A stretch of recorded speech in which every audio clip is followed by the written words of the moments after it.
Surrounding. ये है हमारा पहला चैप्टर। तो देखो बेसिकली हमें इस चैप्टर में पढ़ना है अबाउट मैटर। ठीक है, जितनी भी चीजें हम लोग पढ़ेंगे वो सारी चीजें मैटर के बारे में होगी। तो मैटर इन आवर सराउंडिंग में the first thing that we need to know is what is matter. तो अब देखो मैटर क्या है, हमारे आसपास की जितनी भी चीजें हैं जो हम देख पा रहे हैं वो सारी चीजें मैटर में है। Matter is anything that occupies space and has मास।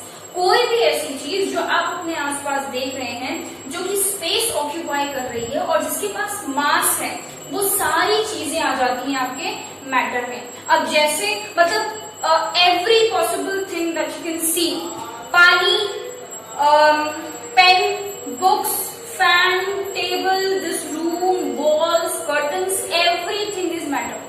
ठीक है, अब मैटर, अच्छा एक और चीज मैं आप लोगों को बता दूं कि मैटर 3 स्टेट्स के होते हैं, सॉलिड, लिक्विड एंड गैस। तो सॉलिड का तो हमें समझ में आता है कि हाँ ठीक है, सॉलिड स्पेस ऑक्यूपाई भी करता है, भाई उसमें वेट भी होता है, मास भी होता है। दूसरी चीज लिक्विड, तो लिक्विड भी ऑब्वियसली स्पेस ऑक्यूपाई करता है, समझ में आता है, और मास भी होता है। खाली बाल्टी और पानी से भरी हुई बाल्टी, दोनों में मास में डिफरेंस हो गया, वेट में डिफरेंस हो गया। ठीक है, तो लिक्विड भी हमें समझ में आ गया कि is also a matter. Gas, अब देखो इस रूम में कहीं गैस दिखाई दे रही है? नहीं, हम देख नहीं सकते, बट गैस भी स्पेस ऑक्यूपाई करती है और गैस के पास भी मास होता है। ठीक है, although this mass is very very less, ठीक है, almost negligible, but it has some mass. तो इसीलिए गैस भी मैटर है। ठीक है, so there are 3 states of matter, solid, liquid and gas, which we will discuss later on. First we have to discuss about matter. तो matter आप लोगों को बेसिक नॉलेज हो गया कि matter is anything that occupies space and has मास। अब इसकी कुछ कैरेक्टरिस्टिक्स हैं। ठीक है, देखो वी ऑल नो कि जो मैटर होता है it is made up of very small particles, very tiny particles. ठीक है, बहुत छोटे छोटे पार्टिकल्स। कोई भी चीज आप ले लो, सॉलिड ले लो, लिक्विड ले लो, गैस ले लो, छोटे छोटे पार्टिकल्स से बनी होती है। तो पहला कैरेक्टरिस्टिक्स, ठीक है, there are 5 characteristics that I will tell you. तो पहला कैरेक्टरिस्टिक्स क्या है? सबसे पहला हमारा टॉपिक यही है, कैरेक्टरिस्टिक्स ऑफ मैटर। ठीक है, ज्यादा बेटर होगा if you while watching this video you keep a copy and a pen with you, और आप साथ साथ मेरे साथ में लिखते जाएं और साथ साथ में समझते भी जाएं। ठीक है, तो वो थोड़ा सा ज्यादा एफिशिएंट होगा, उससे ज्यादा आप लोगों को फायदा होगा। ठीक है, ऑलवेज कीप मेकिंग नोट्स। तो कैरेक्टरिस्टिक्स ऑफ मैटर में हम लोगों ने जो हम लोगों का पहला पॉइंट जो है वो ये है कि मैटर इज मेड अप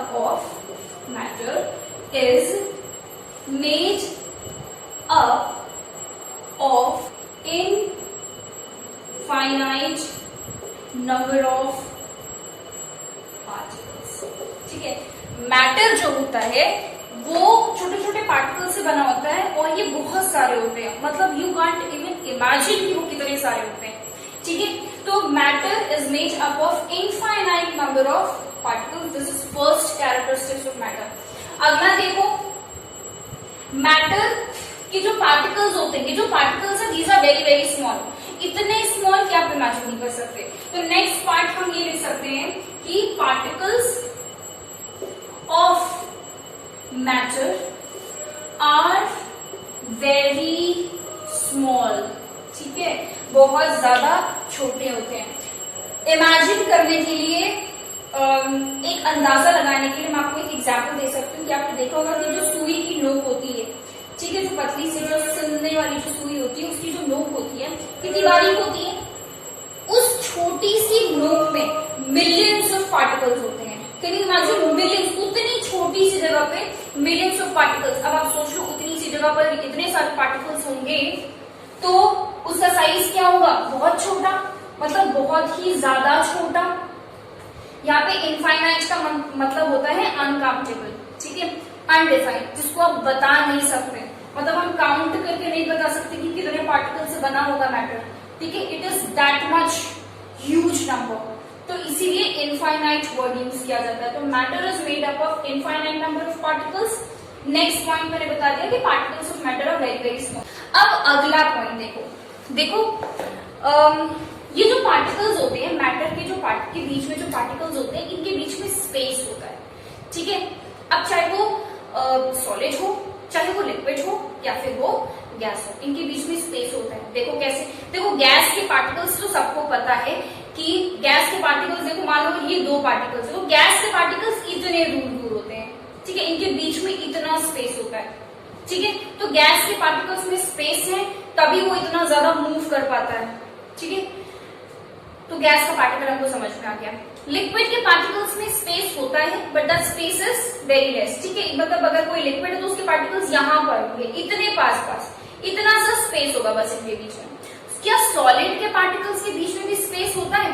हमने ये पढ़ा है कि सॉलिड के पार्टिकल्स आर क्लोजली पैक्ड, यही पढ़ा हम लोगों ने कि जो सॉलिड के पार्टिकल्स होते हैं वो बहुत पास पास होते हैं, क्लोजली पैक्ड होते हैं। तो क्या उसमें स्पेस होता है या नहीं? बिल्कुल होता है, ठीक है।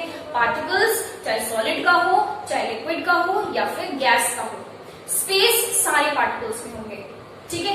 अब देखो सॉलिड में स्पेस कैसे होता है, देखो मैं यहाँ साइड में बना के दिखा रही हूँ। देखो गैस के पार्टिकल्स तो हमको समझ में आएंगे, भाई ये हो गए गैस के पार्टिकल्स, ठीक है।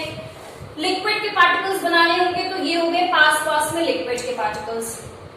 सॉलिड के पार्टिकल्स जो है वो दो तरीकों से अरेंज हो सकते हैं, मतलब सॉलिड के पार्टिकल्स क्या एक दूसरे के आसपास एकदम चिपके हुए हैं, इस तरीके से हैं सॉलिड के पार्टिकल्स, लाइक दिस, ठीक है, एकदम चिपके हुए हैं।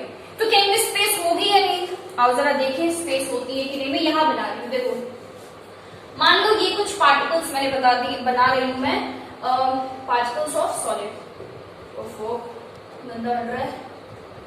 ये हो गया एक पार्टिकल, ये हो गया दूसरा पार्टिकल, ये हो गया मान लो तीसरा पार्टिकल, ठीक है। मैंने क्या किया, अब भाई क्लोजली पैक्ड है तो देखो चिपका दिया दोनों पार्टिकल्स को, एक और लेयर में बना रही हूँ, एक और पार्टिकल, ये है अगला पार्टिकल, ये है अगला पार्टिकल। भाई क्लोजली पैक्ड तो है कि नहीं? क्लोजली पैक्ड है, चिपके हुए हैं सारे पार्टिकल्स एक दूसरे से। क्या इनमें स्पेस नहीं है? बिल्कुल है। ये देखो ये रहा स्पेस, ये देखो ये रहा स्पेस, एक और लेयर बना लो इस तरीके से, ये रहा स्पेस, ठीक है। तो सॉलिड्स में भी स्पेस होते हैं। एक और तरीका है अरेंजमेंट का, वो क्या है देखो, एक तरीका ये है कि मान लो ये कुछ मैंने चार पार्टिकल्स बना लिए और सॉलिड्स, अगला जो पार्टिकल है वो मैंने यहां लगाया है, देखो दिख रहा है? Can you see the difference between the two arrangements? Difference पता लगा पा रहे हो दोनों अरेंजमेंट में? यहाँ पे एक पार्टिकल के नीचे अगला पार्टिकल, अगले पार्टिकल के नीचे अगला पार्टिकल, एक के बगल में जस्ट बगल में। यहाँ पे क्या है, दो पार्टिकल्स के बीच में मैंने लगाया है, दो पार्टिकल्स के बीच में, दो पार्टिकल्स के बीच में अगला पार्टिकल लगाया है। क्या इसमें स्पेस नहीं है? बिल्कुल है, उससे थोड़ी कम है पर स्पेस तो है, देखो है कि नहीं? तो by this I want to show you that particles of solid, liquid and gas, चाहे कुछ भी हो, they will have space between them, sorry, they will have space between them, ठीक है। तो अब मैं इसको रब कर दूं, तो हमारा थर्ड कैरेक्टरिस्टिक्स क्या हो गया मैटर का, कि particles of matter have space between them, okay, then this is the third characteristic of matter। जितने भी कैरेक्टरिस्टिक्स मैं लिखूंगी वो सॉलिड के लिए भी होगा, लिक्विड के लिए भी होगा और गैस के लिए भी होगा, सबके लिए होगा, ठीक है। तो ये हो गया। अच्छा, अब अगला जो हमारा कैरेक्टरिस्टिक्स है is about movement of particles. क्या मैटर के जो पार्टिकल्स हैं, सॉलिड हो चाहे लिक्विड हो चाहे गैस हो, क्या वो मूव कर रहे हैं? तो देखो गैस के पार्टिकल्स, मैंने आपको बताया भाई गैस के पार्टिकल्स ये इतने दूर दूर, भाई इतने दूर दूर पार्टिकल्स होंगे, स्पेस बहुत ज्यादा है, आराम से मूवमेंट हो जाती है पार्टिकल्स की, ये इस तरीके से आराम से मूव कर रहे हैं। लिक्विड के पार्टिकल्स ये इतने पास पास, स्पेस थोड़ा कम है बट है, यहां पर भी मूवमेंट आराम से होती है, मूवमेंट हो रही है। सॉलिड के पार्टिकल्स मैंने आपको बताया ये इस तरीके से चिपके हुए, अभी मैंने अरेंजमेंट भी दिखाया। सॉलिड के पार्टिकल्स स्पेस बहुत कम है, ऑलमोस्ट नेग्लिजिबल, नेग्लिजिबल का मतलब ना के बराबर, स्पेस बहुत कम है, पार्टिकल्स बहुत पास पास है। अब क्या इनमें मूवमेंट होगी? बिल्कुल होगी। सॉलिड के पार्टिकल्स के बीच में भी मूवमेंट होती है। कैसे? देखो, गैस का आपको समझ में आ गया, स्पेस बहुत ज्यादा है, मूवमेंट बहुत ज्यादा है। स्पेस कम हो गया लिक्विड्स में, बट मूवमेंट अभी भी है, कम है बट है। सॉलिड में क्या होता है कि सॉलिड के पार्टिकल्स इस तरीके से तो मूव नहीं कर पाएंगे, बट हाँ वो अपनी ही जगह पे रह के वाइब्रेट करते रहते हैं। अपने ही जगह पे रह के क्या करते हैं? वाइब्रेट करते रहते हैं सॉलिड के पार्टिकल्स।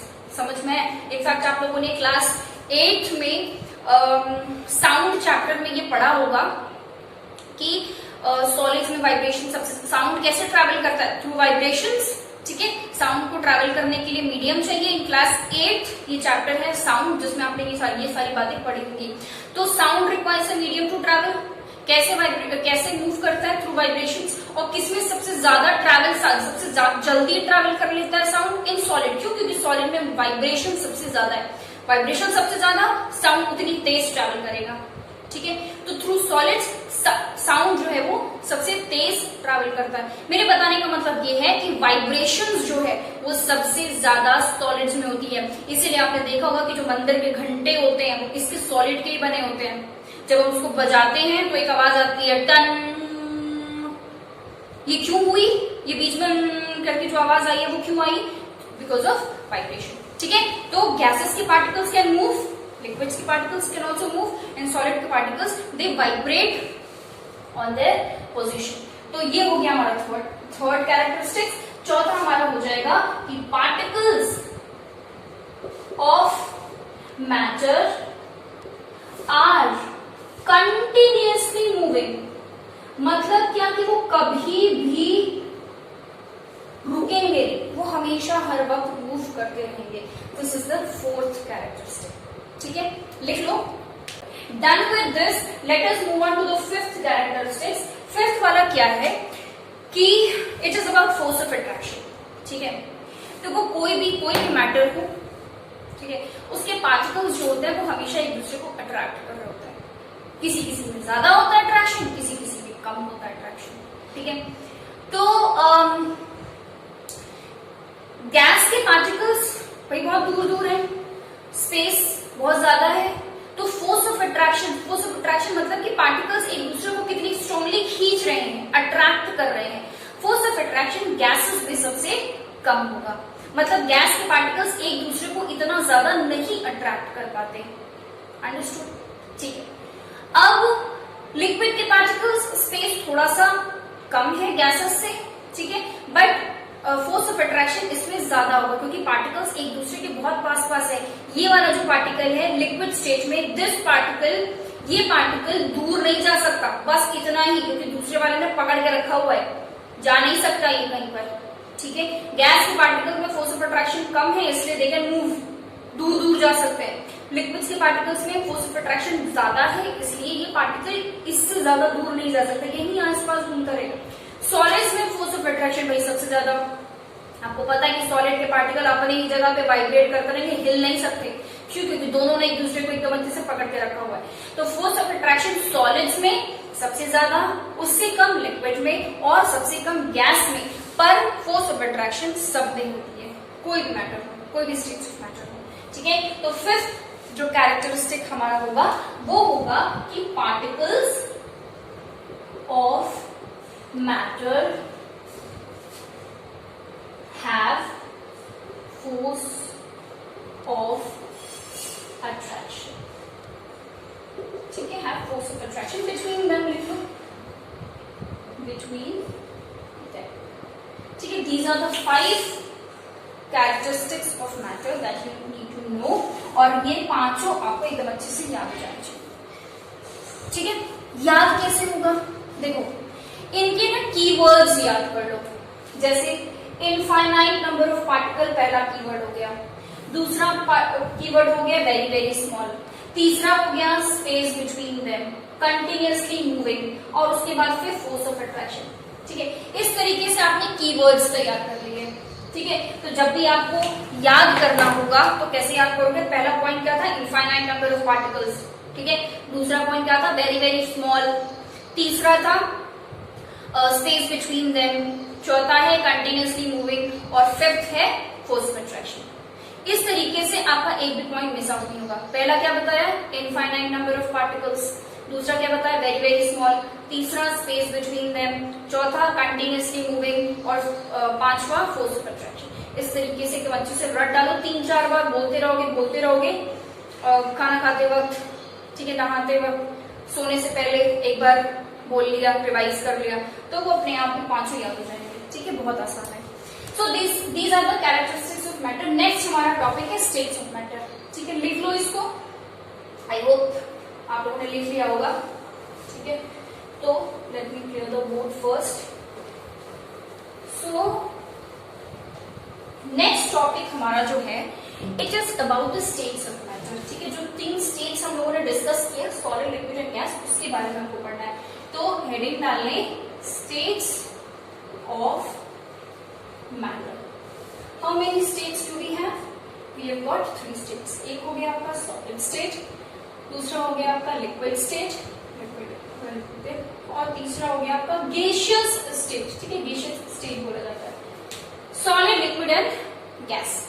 अब जरा हम लोग क्या करेंगे कि हम लोग डिफरेंसेस पढ़ लेते हैं। ठीक है, इससे क्या होगा, आपका तीनों स्टेट्स भी क्लियर हो जाएगा, और अगर इन केस एग्जाम में आ गया कि right the difference between the 3 states of matter, तो आप लिख सकोगे। ठीक है, तो सॉलिड स्टेट, लिक्विड स्टेट और गैसियस स्टेट, ये 3 स्टेट्स हैं जिसके बारे में हमको डिफरेंसेस पढ़ना है। ठीक है, तो इस तरीके से आप लोग भी एक चार्ट बना लें। तो देखो, पहला जो डिफरेंस हम लोगों को पढ़ना है वो ये है, which is the basic difference, कि सॉलिड में क्या होता है। देखो, सॉलिड्स का जो शेप होता है और जो वॉल्यूम होता है वो क्या होता है, डेफिनेट होता है, वो चेंज नहीं हो सकता। जैसे दिस इज अ मार्कर, ठीक है, इस मार्कर का जो शेप है वो चेंज नहीं हो सकता। ठीक है, ये चेंज नहीं हो सकता, शेप इज फिक्स्ड। दूसरी चीज, इसका जो वॉल्यूम है, ठीक है, वॉल्यूम मतलब कि जितना स्पेस वो ऑक्यूपाई कर रहा है, ये स्पेस जितना वो ऑक्यूपाई कर रहा है ये भी फिक्स्ड है, ये हमेशा इतनी ही स्पेस ऑक्यूपाई करेगा। ना इसका शेप चेंज हो सकता है, ना तो इसका वॉल्यूम चेंज हो सकता है, हम ये कहते हैं। तो सॉलिड्स के केस में क्या होता है कि they have fixed shape and volume. ठीक है, शॉर्ट में लिखा है मैंने, आप लोग पूरा लिख लीजिएगा sentence. Fixed shape and volume होता है सॉलिड्स का। लिक्विड के केस में हम लोगों को पता है कि पानी का कोई शेप नहीं होता, पानी का कोई शेप नहीं होता। आप जिस तरीके के कंटेनर में पानी को डालोगे वो उसका शेप ले लेगा। ठीक है, तो लिक्विड्स के केस में क्या होता है कि the shape is not fixed but the volume is fixed. ठीक है, वॉल्यूम फिक्स्ड है। अभी तो बोलते 1 लीटर दूध, 2 लीटर दूध, 1 लीटर पानी, है ना, ये लीटर क्या है, वॉल्यूम ही तो है, इट इज फिक्स्ड। ठीक है, तो इसके केस में क्या होता है, लिक्विड्स के केस में क्या होता है कि this shape is not fixed, तो हम यहां लिख सकते हैं no fixed shape but volume is fixed. इसका जो वॉल्यूम होता है वो फिक्स्ड होता है in case of liquids. Next देखो गैसेस में क्या होता है। देखो गैसेस का शेप पता है भाई, कुछ मतलब कोई इनका ना तो कोई आकार है, ना तो कोई शेप है, ना कुछ है। तो गैसेस में शेप भी फिक्स नहीं होता है और वॉल्यूम भी फिक्स नहीं होता है। क्यों वॉल्यूम फिक्स नहीं होता है? क्योंकि आप चाहो तो अब देखो इस रूम में जितनी भी गैस या एयर भरी हुई है, ठीक है, मैं चाहूं तो इस सारे के सारे एयर को एक छोटे से बॉटल में कंप्रेस करके, मतलब एक छोटे से बॉटल में ठूस ठूस के भर के सील कर सकते हैं। यही इतनी अमाउंट ऑफ एयर इतने पूरे कमरे में भी फैली हुई थी, यही इतनी अमाउंट ऑफ एयर कुछ छोटे से बॉटल में भी फैल गई, छोटे से बॉटल में भी आ गई। तो वॉल्यूम फिक्स नहीं है, वो छोटी से बॉटल में भी आ जाएगी उतनी ही गैस और उतनी ही गैस पूरे कमरे को भी भर देगी। तो गैसेस में वॉल्यूम इज नॉट फिक्स्ड और शेप तो फिक्स होती ही नहीं है। तो इसमें हम ये लिख सकते हैं कि neither volume nor RLENOR nor shape is fixed. दोनों में से कुछ भी फिक्स्ड नहीं है। ठीक है, तो ये हो गया हमारा पहला difference between solid, liquid and gas. लिख लें आप लोग इसको। अगला देखो नेक्स्ट, अभी जो हम लोगों ने मैटर के कैरेक्टरिस्टिक्स में पढ़ा about space, about movement and about force of attraction, वो भी एक डिफरेंस है, उसको भी हम लिख लें। तो देखो यहाँ पे फोर्स ऑफ अट्रैक्शन को मैं FOA लिख दूं, अंडरस्टूड होगा। Force of attraction, force of attraction is highest, ठीक है। फोर्स ऑफ अट्रैक्शन जो होता है सॉलिड में सबसे ज्यादा होता है, पार्टिकल्स बहुत पास पास है। लिक्विड में force of attraction is less than solid but more than gases, और गैसेस में क्या होगा, फोर्स ऑफ अट्रैक्शन सबसे कम, इज लीस्ट, ठीक है। फोर्स ऑफ अट्रैक्शन सबसे कम होगा। नेक्स्ट देख लो, स्पेस के बारे में बात करते तो space between the particles in case of solid is least, सबसे कम होता है स्पेस, ठीक है। तो स्पेस इज लीस्ट, ठीक है। और लिक्विड्स में space is more than solids but less than gas, gas से थोड़ा सा कम है स्पेस और सॉलिड से थोड़ा सा ज्यादा, ठीक है। Space is maximum in case of gases. 3 differences हो गए। एक और डिफरेंसेस हम देख लेते हैं डेंसिटी का। सॉलिड में जो डेंसिटी होती है इज वेरी हाई, ठीक है। लिक्विड के केस में जो डेंसिटी होती है वो सॉलिड से कम होती है पर गैसेस से ज्यादा होती है। तो density is less than solid but more than gases, ठीक है। डेंसिटी जो होती है ये L लिखा है मैंने, लेस देन सॉलिड होती है, गैसेस से ज्यादा होती है। और गैसेस में क्या होता है, डेंसिटी इज लीस्ट, सबसे कम डेंसिटी किसमें होती है, गैसेस में। तो वो देखो डेंसिटी होती क्या है, डेंसिटी का मतलब होता है कि एक छोटे से एरिया में, एक छोटे से वॉल्यूम में पार्टिकल्स कितने हैं। अगर पार्टिकल ज्यादा है तो डेंसिटी ज्यादा है, अगर पार्टिकल कम है तो डेंसिटी कम है, ठीक है। कैसे, अब कैसे पता चलेगा कि किसकी डेंसिटी ज्यादा किसकी डेंसिटी कम। तो देखो सॉलिड्स के केस में क्या होता है भाई, उसके पार्टिकल्स बहुत पास पास होते हैं तो थोड़े से वॉल्यूम में बहुत सारे पार्टिकल्स होंगे। वही गैस में पार्टिकल्स बहुत दूर दूर है तो उतने थोड़े से वॉल्यूम में कम पार्टिकल्स होंगे। पार्टिकल्स कम है मतलब डेंसिटी कम है। सॉलिड्स के केस में डेंसिटी ज्यादा है। इतना आप लिख लीजिए, उसके बाद फिर मैं आगे और डिफरेंसेस बता देती हूँ सॉलिड्स, लिक्विड एंड गैसेस के बीच में। लिख लो इतना। ओके, डन विद दिस, ठीक है। Let me remove this.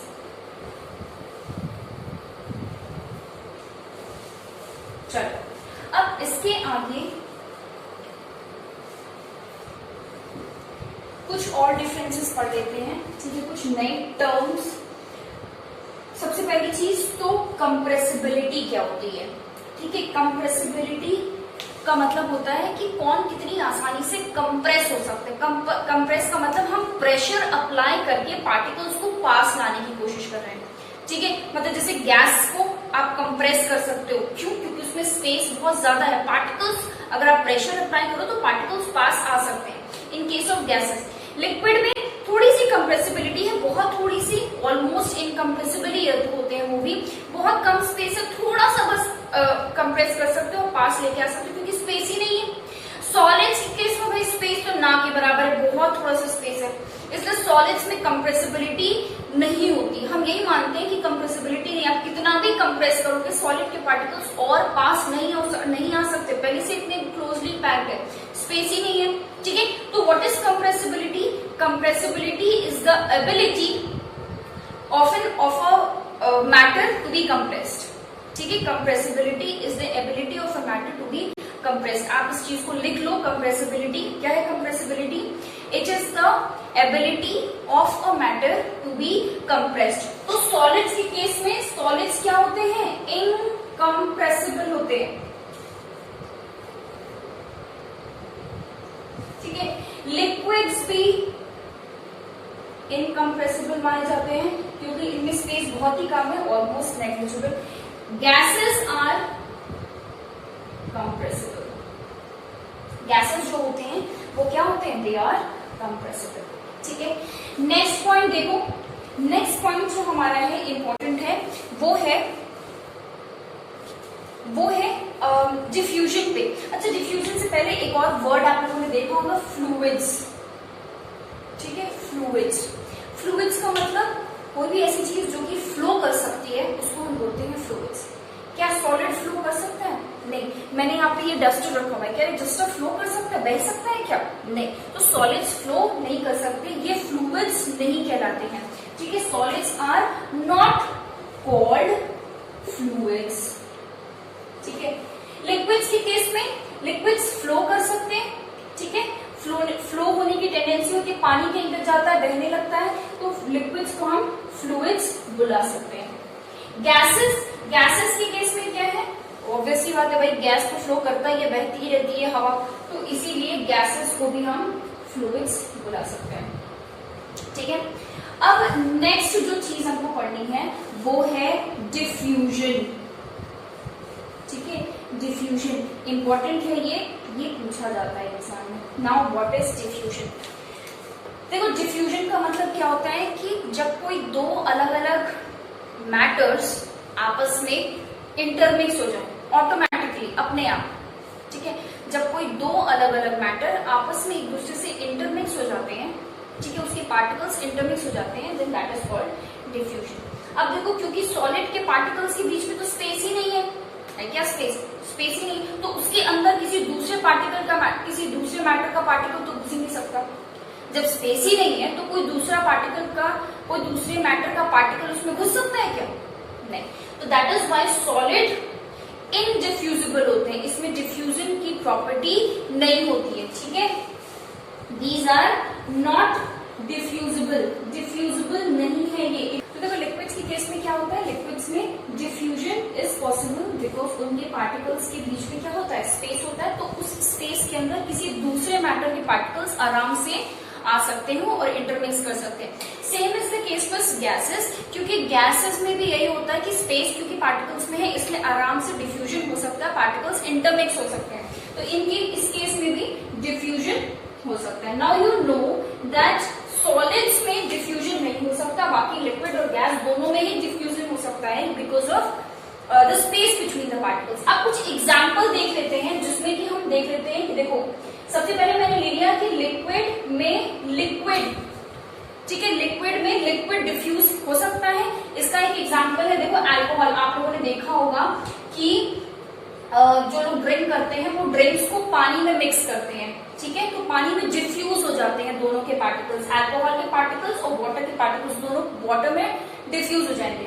तो ये हो गया आपका एक एग्जाम्पल ऑफ लिक्विड और लिक्विड का डिफ्यूजन।